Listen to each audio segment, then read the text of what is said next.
Wow, don't they look like a cute couple? You know, Olivia Colman and Benedict Cumberbatch. They seem like a perfect match, right? Well, yeah, they kind of are. But let me tell you this: this is the most unapologetically bitter movie I've ever seen in theater, and I dig it. Hi, I'm Glenn. This is my review of 2025 The Roses, directed by Roach, starring Olivia Colman and Benedict Cumberbatch.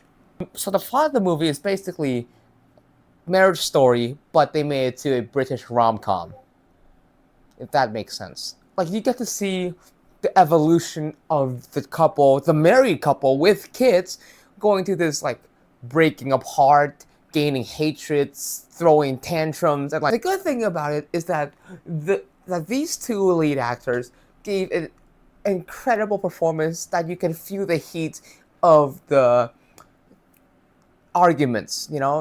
You will feel it. You will see the intensity and the anger and love behind their actions and every word. And that's the charm of the movie as a whole, because these two are flawed characters, right? They all have their own black and white sides. They are not a perfect people.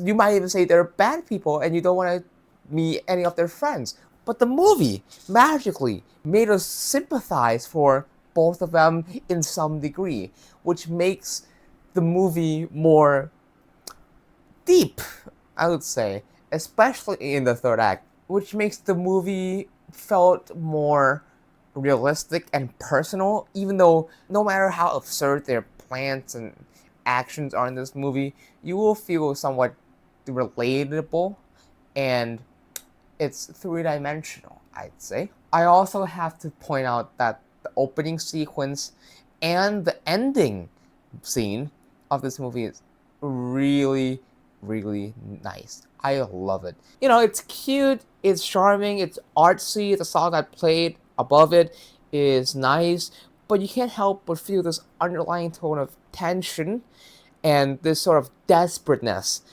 within the opening sequence without any faces being shown. And their arcs and story, narrative also fit into the tone of like a little bit more cynical comedy, kind of like dark humor. Which brings me to my biggest complaint of the movie is that it's tried to be too comedic for its own good. Don't get me wrong, their arguments and gags and whatever they're doing are funny, are clever, are witty. I do the nose exhale thing quite often, but sometimes it undercuts the sincerity and the tension being present in the scene.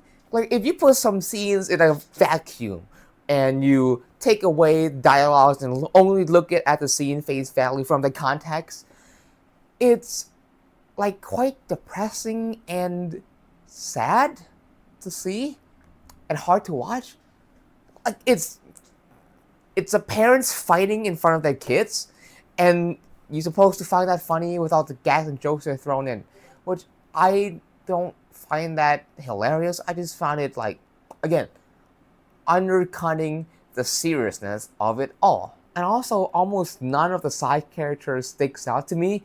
They're utterly forgettable. Sure, there are some scenes that they enhance the scene, but aside from that, I don't remember any of them. They're just whatever.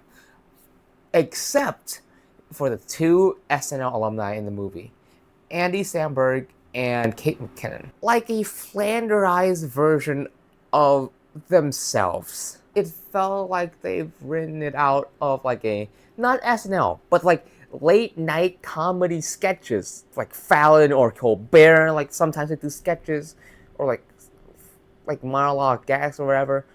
It felt like it came from that type of script, which is not fitting here. It's not funny here. And oh my god, there's some scenes that I wish they weren't there. And like, I can see potential in these two characters, but I felt like they were so miscasted. I felt like these two characters are written just for the movie to have more big names to draw in, moviegoers to watch it.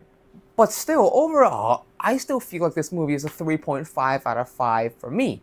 The movie is very solid, and it'll definitely give you like a very refreshing experience in like a romantic movie. But there are some elements that knocks it down from being like great and almost make this movie feel like a streaming movie, but like a good streaming movie type of, you know what I mean?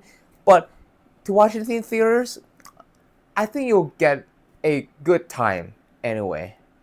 So I still recommend this movie. Go watch it because it's, something different, and I like it. And thank you for watching to the end of the video. If you enjoyed this, please leave a like, and if you want to see more of this casual movie review and ramblings from me, make sure to click subscribe, and I'll see you next video. Thank you.